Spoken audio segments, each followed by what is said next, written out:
Saudara, nama saya Stevin Angkaryan. Saya merupakan anggota juga dari PDPKK Immanuel. Kita langsung aja tentang pujian dan penyembahan.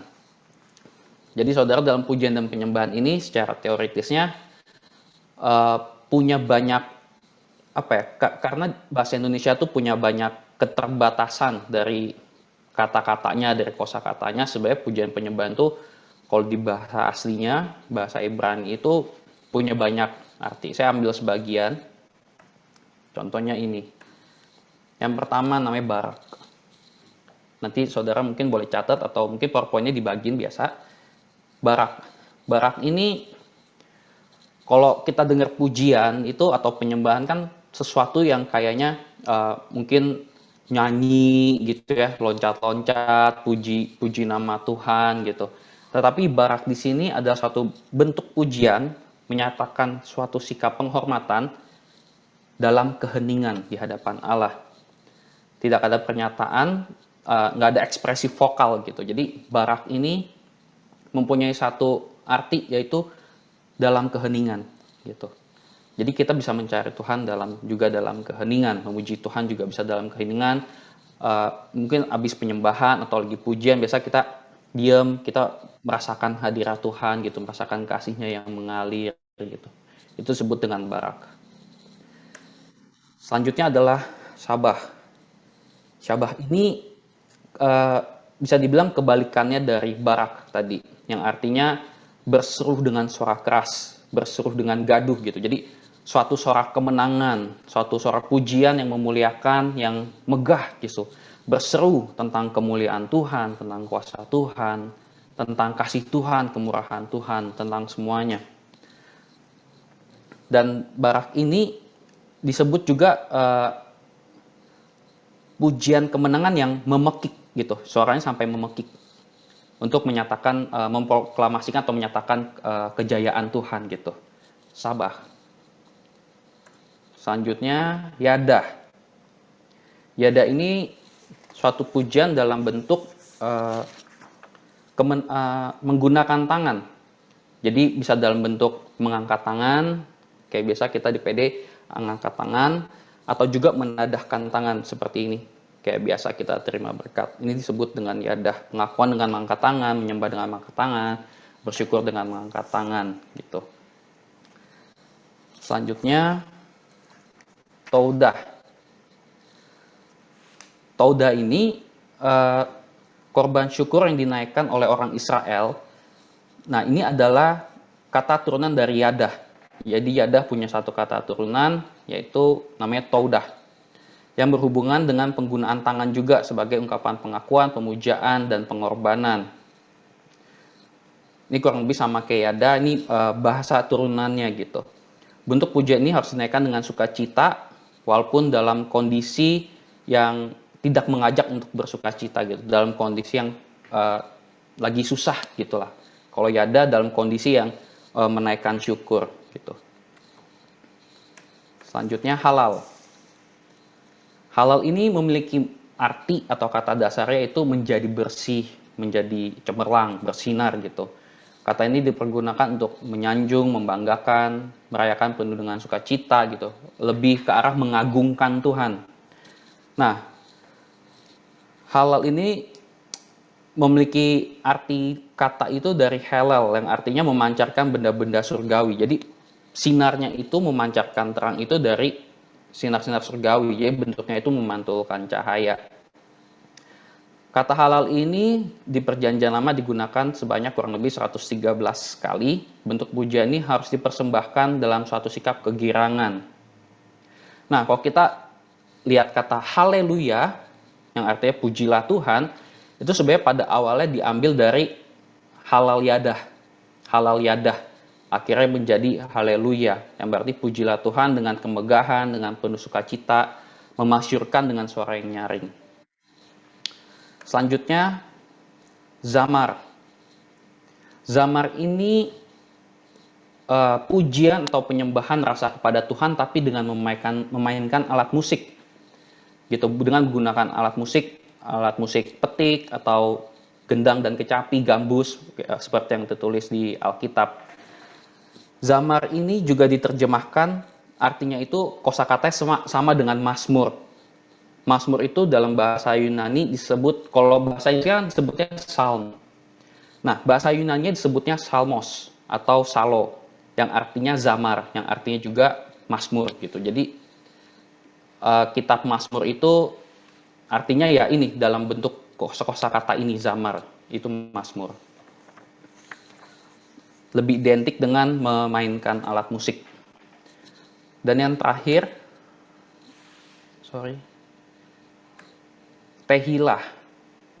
Bukan tequila ya, tequila minuman. Ini Tehillah.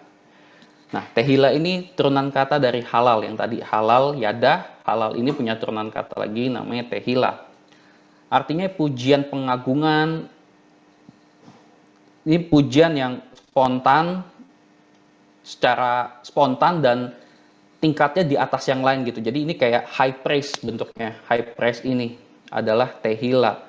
Menyanyi dengan luapan sukacita, bisa dibilang ini klimaks dari pujian kita gitu, dimana kita masuk dalam kemuliaan Allah secara langsung dan nggak ada hal lain yang lagi bisa kita pikirkan gitu kecuali kita merasa tertegun, kita merasa kagum, gentar sama Tuhan. Ini disebut dengan Tehillah. Jadi konteksnya adalah sukacita yang meluap-luap sekali gitu. Dalam perjanjian lama Tehillah ini digunakan sebanyak 57 kali. Ini sebagian saudara dari bahasa-bahasa yang ada gitu. Kalau saudara lihat nanti semua di ayat-ayat ini, di Mazmur ini, mungkin katanya akan sama semua kalau di bahasa Indonesia. Mungkin puji, pujian, atau bersyukur, kurang lebih katanya akan seperti itu. Tapi sebenarnya kalau dalam bahasa aslinya ini semuanya berbeda gitu. Punya makna yang sangat detail di dalamnya. Gitu. Oke, terus kita sekarang masuk ke definisi dari pujian. Nah, definisi dari pujian. Pujian adalah ekspresi manusia berupa ungkapan hati yang ditujukan kepada Allah sebagai tanggapan atas perbuatannya dan juga atas diri pribadi Allah sendiri gitu. Jadi kita memuji Dia karena memang Dia Allah, bukan karena hal-hal lain. Pujian tumbuh dari rasa syukur kepada Allah. Ketika Allah mengambil bagian dalam problema kehidupan. Maka pada saat itulah rasa syukur dan terima kasih tercipta melalui pujian. Rasa syukur itulah yang menjadi penggerak untuk memuji Allah. Pujian libatkan pikiran yang tertuju kepada Allah, kemudian diwujudkan dalam satu tindakan, merupakan tindakan yang merupakan perbuatan memuji Allah.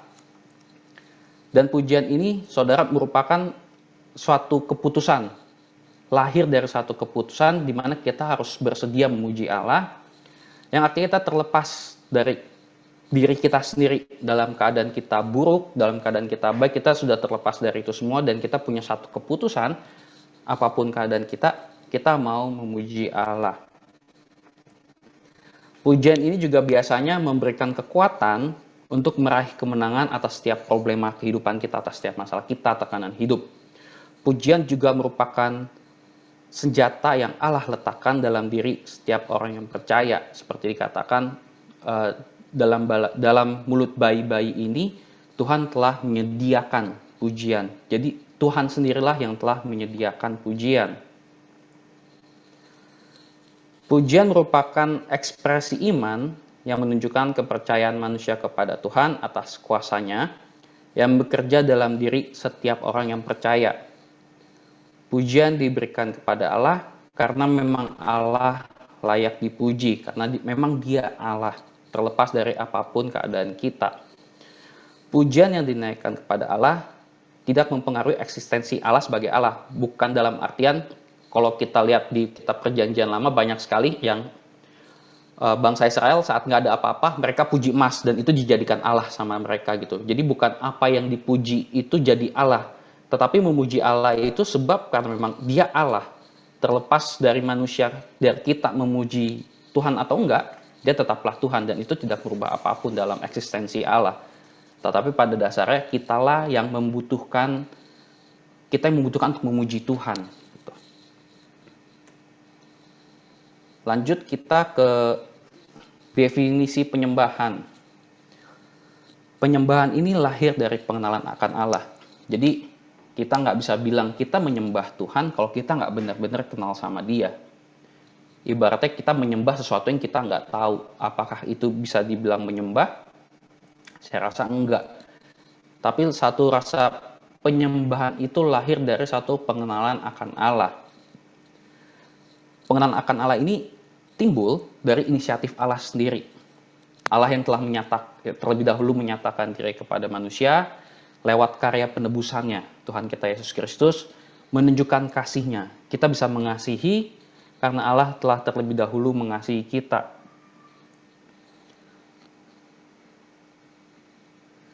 Sehingga dalam kehidupan kita sehari-hari, saudara, saat kita mengasihi Allah, yang idealnya adalah kita harus menempatkan Allah menjadi yang terutama dalam hidup kita, idealnya.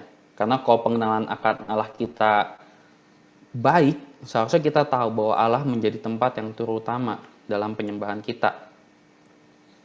Penyembahan merupakan sebuah aksi yang bebas dalam mengekspresikan kasih kepada Allah. Artinya bahwa penyembahan ini dapat terjadi kapan aja dan di mana aja. Lagi nyetir atau lagi dimanapun. Mungkin saya sharing sedikit. Waktu dulu saya sekitar beberapa tahun lalu, saya masih berusaha mencobanya sampai hari ini, di mana dalam kehidupan kita, dalam setiap kesibukan kita seringkali itu hilang fokus sama Tuhan. Kita fokus mungkin sama kerjaan kita, sama aktivitas kita, sehingga kita kadang Tuhan tuh jadi sesuatu yang blur buat kita gitu. Tapi saya coba memaksakan diri saya untuk selalu ingat akan Tuhan dalam setiap aktivitas kita. Akhirnya yang saya lakukan adalah dalam keadaan yang lagi benar-benar hektik, dalam keadaan lagi benar-benar kayak crowded sekali, saya ambil waktu, saya ke WC. Bukan buat buang air kecil atau BAB, tapi saya cuma ke WC, saya masuk, saya kunci, saya cuma duduk aja. Saya duduk, saya merem, saya doa sama Tuhan, saya mengucap syukur, terus saya hening untuk merasakan kasih Tuhan di tengah setiap kesibukan. Di saat kita sibuk, kita lupa Dia, tapi kasih Tuhan itu nggak pernah berhenti. Gitu. Di situ saya berusaha untuk merasakan kasih Tuhan, peka sama kasih Tuhan dari setiap kesibukan kita. Saya ambil, mungkin nggak perlu lama-lama saudara, sekitar 3 menit, 5 menit, tapi itu saya coba lakukan dalam beberapa jam sekali gitu. Jadi ya itu salah satu bentuk bagaimana kita mengekspresikan diri kepada Allah. Sebuah ekspresi bebas dan lepas. Karena penyembahan juga sama kayak pujian, itu nggak tergantung dari situasi, kondisi kita seperti apa. Nggak tergantung dari hal-hal yang berada di luar manusia itu sendiri gitu.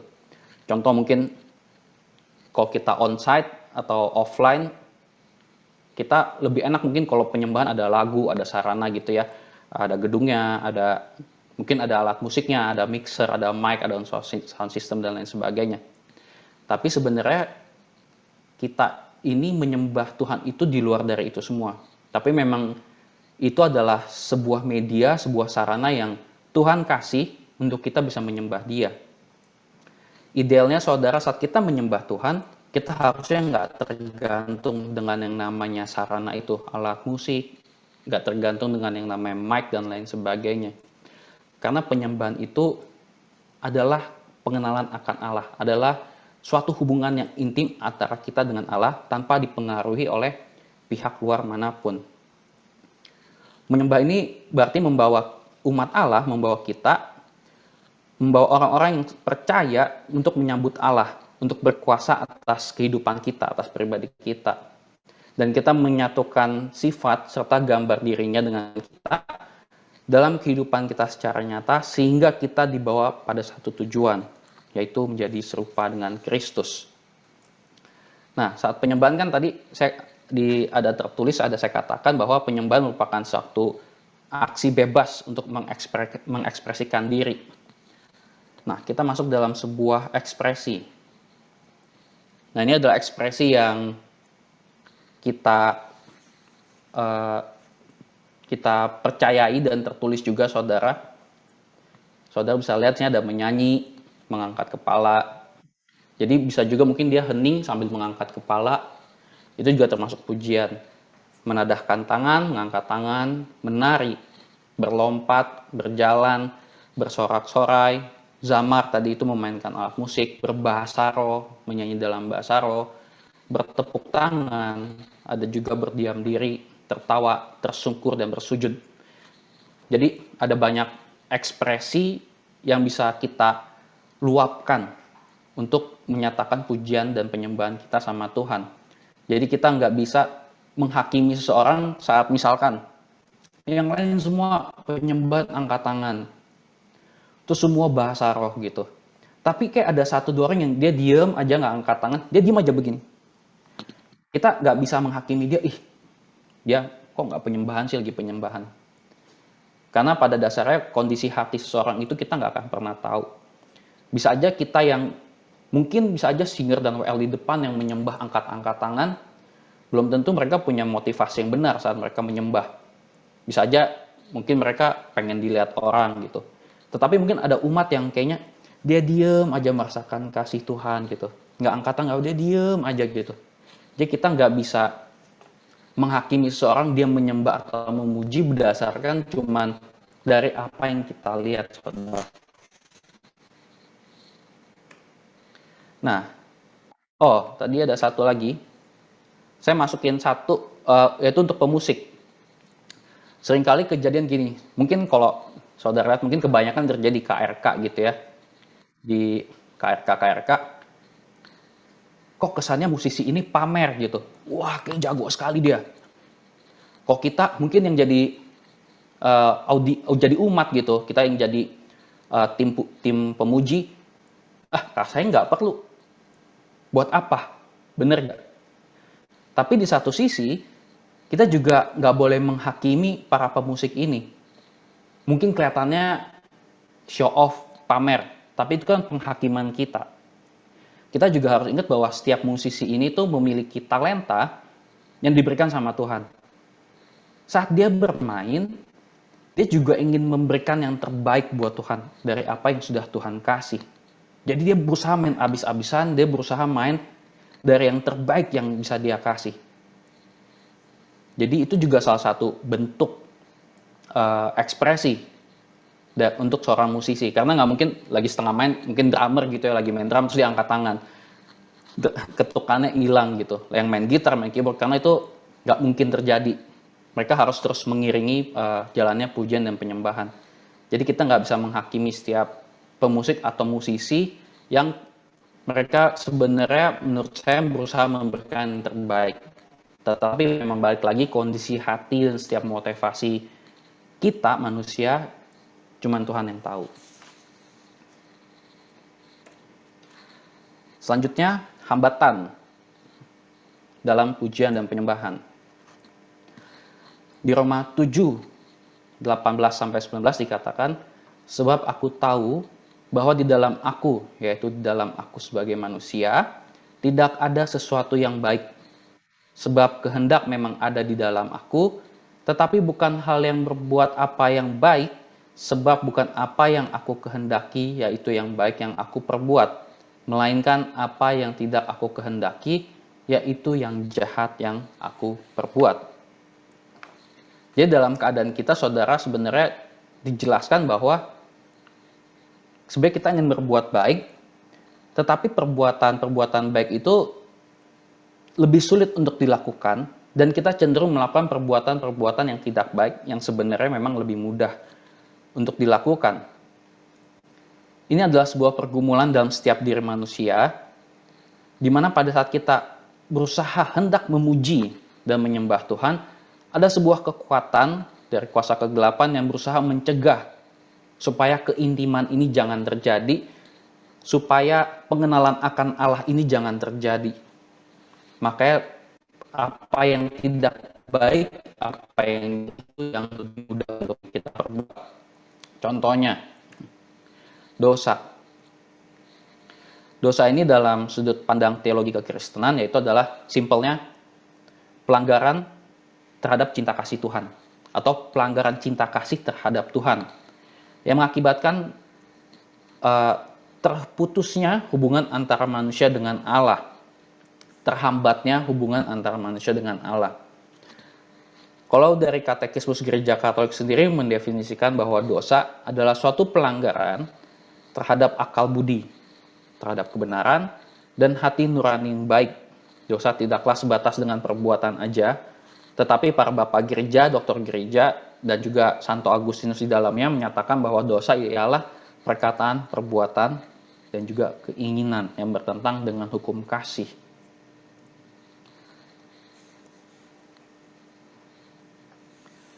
Maka saudara dikatakan bahwa dalam Matius 5 ayat 23-24 dikatakan seperti ini.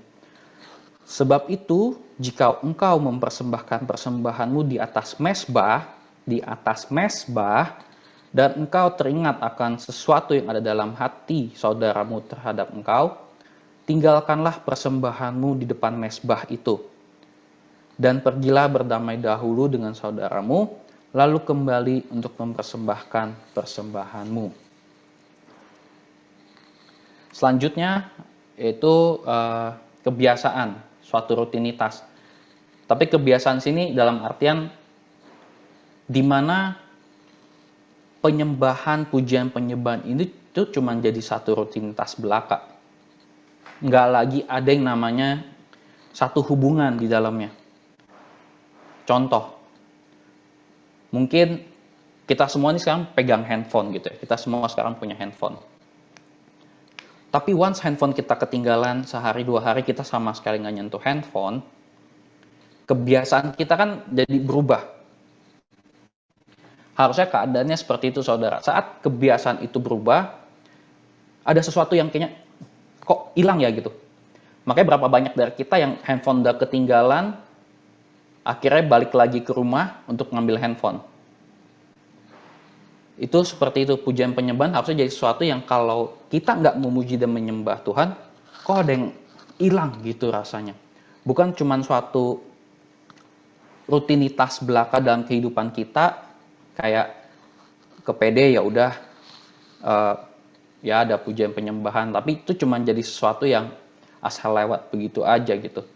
Akibat dari kurangnya pujian dan penyembahan, suatu yang kita nggak mengaplikasikan pujian dan penyembahan itu, akhirnya ya nggak ada kerinduan lagi untuk kita mengenal Allah, nggak ada kerinduan lagi untuk kita dekat dengan Allah.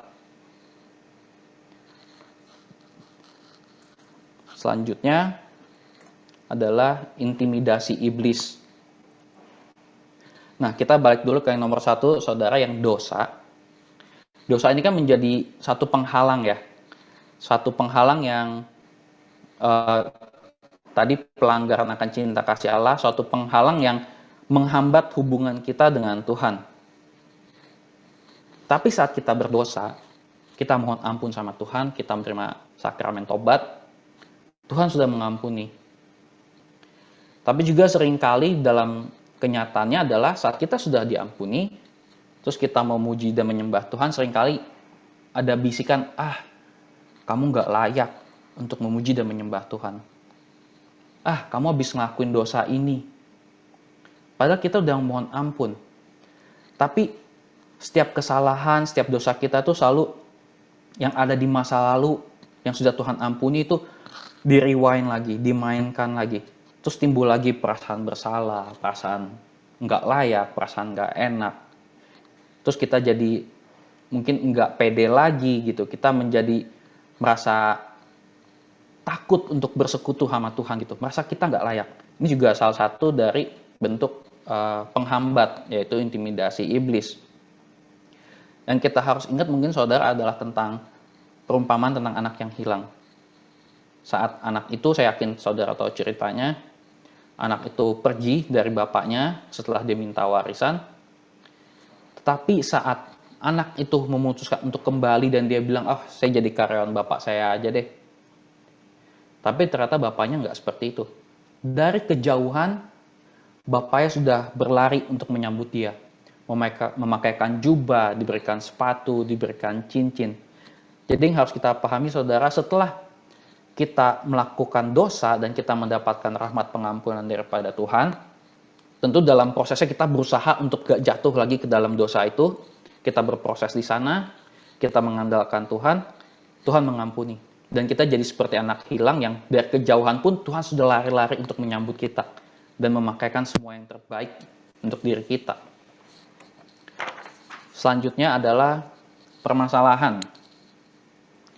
Nah, dalam permasalahan ini mungkin yang seringkali juga terjadi dalam kehidupan kita, di mana saat kita punya masalah, fokus kita jadi berubah. Pikiran kita menuntut banyak hal, dipenuhi dengan berbagai hal, banyak tuntutan dari permasalahan yang bahkan kita nggak bisa berdoa. Kan seringkali gitu ya, aduh mau doa kayak rasanya kering banget nih gitu. Mau buat bersyukur nggak bisa. Pada saat tertekan atau masalah muncul dalam perjalanan hidup manusia, perhatian itu berubah sehingga dalam memberikan perhatian kepada Allah seperti dalam PD, itu otak kita jadi kemana-mana. Jadi nggak bisa berkonsentrasi dalam memuji dan menyembah Tuhan. Padahal dalam pujian dan penyembahan itu terdapat kuasa. Dikatakan ada kuasa dalam pujian. Di sana kita bisa, nanti akan ada dampaknya dari pujian dan penyembahan. Kita lanjut ini dulu. Lalu adalah kesibukan. Aktivitas yang berlebihan membuat hubungan kita sama Allah jadi renggang. Kita nggak bisa, saudara, berhubungan sama Tuhan cuman ya udah ikut PD, ikut seminar, setiap minggu ke gereja, jadi sesuatu yang bentuknya occasional gitu. Tapi untuk kita bersekutu sama Tuhan, harus ada hubungan yang bentuknya pribadi, di mana kita benar-benar menyediakan waktu untuk Tuhan.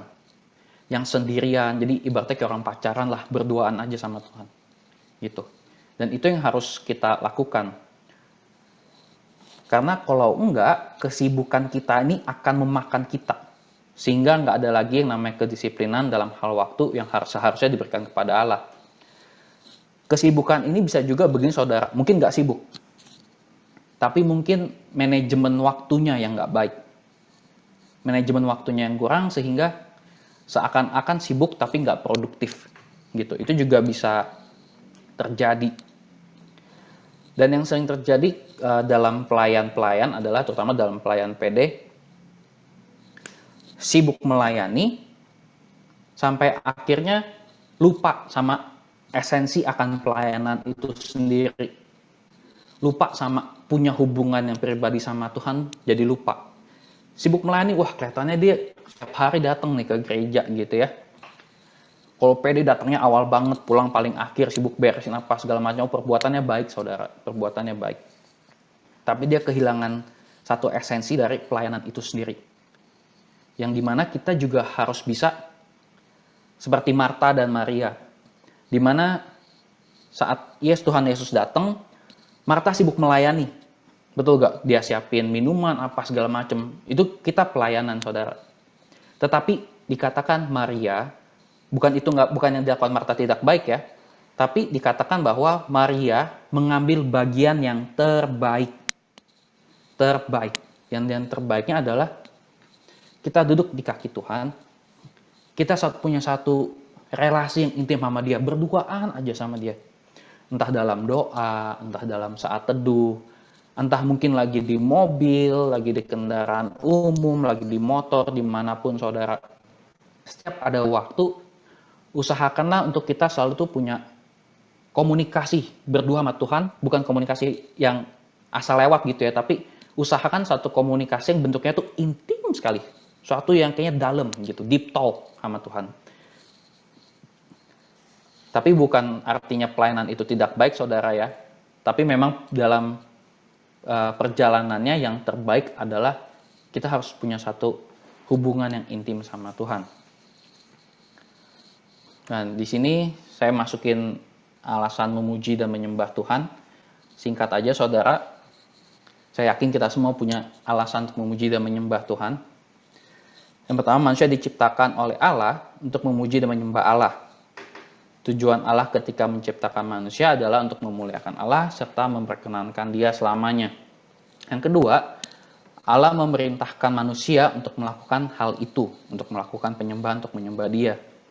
Yang ketiga, Allah bersemayam di atas pujian umatnya. Jadi kalau mau Allah bersemayam dalam kita, kita harus memuji Dia. Allah patut dipuji atas perbuatannya. Yang keempat dan yang kelima, Allah layak atas penyembahan manusia karena kebesarannya, karena kebaikannya yang tidak terbatas, membuat Dia memang layak atas pengakuan dan penghargaan manusia sebagai Allah yang Maha Kuasa. Yang keenam, Allah memberi kemampuan ilahi kepada setiap orang yang percaya yang telah ditebus oleh darah Yesus.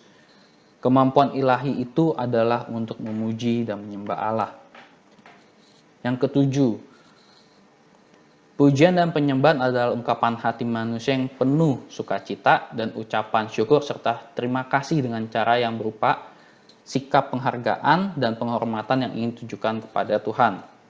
Yang kedelapan, pujian dan penyembahan adalah sebagai senjata rohani yang Allah tempatkan dalam diri orang-orang percaya untuk mengalahkan musuh. Yang kesembilan, pujian dan penyembahan kepada Allah mendatangkan mujizat. Yang kesepuluh, pada saat memuji dan menyembah Allah, maka hubungan dan pengenalan akan Allah semakin bertumbuh. 12. Pujian dan penyembahan mewujudkan satu kehidupan yang memuliakan Allah. Satu kali saudara, saya lagi menyiapin ini juga gitu, saya cari-cari bahan. Saya kayak mendapatkan satu ilham yang sebenarnya sih mungkin tertulis tapi nggak terlalu didalami gitu. Kita percaya bahwa malaikat itu adalah makhluk kudus ya. Suatu pribadi yang kudus gitulah, satu makhluk yang kudus. Saya pikirin gitu ya, malaikat di surga setiap hari menyembah Tuhan. Tapi kita lihat Lucifer. Lucifer salah, dia dibuang sama Tuhan, dia dicampakkan sama Tuhan. Kita salah, Tuhan turun cari kita. Kita salah, Tuhan tebus kita dengan nyawanya. Sampai ia wafat supaya kita dapat penebusan dosa. Saya bandingin hal itu saudara. Betapa berharganya kita di mata Tuhan. Betapa luar biasanya kasih buat kita gitu. Padahal kita nggak kudus loh. Sedangkan malaikat itu adalah makhluk kudus. Tapi Lucifer salah, dia dibuang. Dia dicampakkan. Kita salah, Tuhan turun. Tuhan jemput kita. Tidak tertulis saudara bahwa malaikat dapat memanggil Tuhan Bapa. Tapi kita bisa panggil dia Bapa. Kita dibentuk serupa dengan dia gitu. Kok saya pikir dia Tuhan, terus dia bentuk sosok pribadi yang bentuknya sama kayak dia. Kalau kita jujur-jujuran saudara, kalau kita seorang kreator gitu ya, kita seorang penemu lah, profesor gitu. Kita mau membentuk sesuatu, belum tentu kita mau bentuk yang supaya jadi kayak kita gitu. Nangkep gak maksud saya? Kita pasti pengen bentuk sesuatu yang kayaknya lebih simple, gampang kita suruh-suruh, kurang lebih begitu ya. Tapi enggak, Tuhan membentuk kita serupa dengan gambar dia. Itu saya dalemin kayaknya, wah, simple sesuatu yang kayaknya kalau kita dengerin asal lewat gitu. Oh ya, tahu kok kita, Tuhan membentuk kita sesuai dengan bentuk dan rupanya gitu. Tapi ternyata enggak sesimpel itu. Saya pikirin yang tadi malaikat berbuat dosa, jadi campakkan, jadi buang. Kita berbuat dosa, kita bukan makhluk kudus. Tuhan jemput kita, dia datang untuk menebus dosa kita, saudara. Nah, ini selanjutnya next. Dampak pujian dan penyembahan. Satu, yang pertama adalah musuh dapat dikalahkan. Pujian dan penyembahan dapat mempererat hubungan manusia dengan Allah. Yang ketiga, pujian dan penyembahan memberikan kekuatan bagi orang percaya. Yang pertama, saudara, musuh dapat dikalahkan. Pada saat umat Allah meninggikan nama Allah dalam pujian dan penyembahan, pada saat yang sama pula kuasa gelap dihancurkan. Sebagai contoh, saudara, kalau kita baca di di Samuel, di 1 Samuel, kalau nggak salah 1 Samuel 16, dikatakan kurang lebih seperti ini. Ada roh jahat yang hinggap kepada Raja Saul. Sehingga dia nggak tenang, dia gelisah. Lalu singkat cerita Daud datang, memainkan kecapi, memuji dan menyembah Tuhan, dan saat itu juga Raja Saul merasakan suatu ketenangan dan itu roh jahat itu pindah gitu. Oh itu ada 1 Samuel 16. Roh jahat itu langsung pergi, langsung keluar dari Raja Saul gitu. Ini kenapa dibilang dalam pujian itu ada kuasa. Satu, musuh dapat dikalahkan. Yang kedua, pujian dan penyembahan dapat mempererat hubungan manusia dengan Allah. Seperti yang sudah dimention saudara tadi bahwa Allah memanggil orang percaya kepada satu pengenalan akan Allah. Tapi bukan cuma pengenalan aja, tapi satu pengenalan yang bentuknya intim. Karena kita punya satu hubungan yang bentuknya benar pribadi sekali sama Tuhan. Bukan yang kayak ya udah gitu, tapi benar pribadi sekali bentuknya. Yang ketiga, pujian dan penyembahan memberikan kekuatan bagi orang percaya. Kita seringkali mungkin kalau kita habis pujian dan penyembahan, kita datang mungkin penuh dengan keluh kesah, penuh dengan persoalan. Tapi setelah kita memuji dan menyembah Tuhan, pasti ada yang namanya ketenangan. Mungkin masalahnya nggak hilang, tapi kita yang dirubahkan. Kita menjadi semakin kuat. Tuhan Yesus memberkati kita.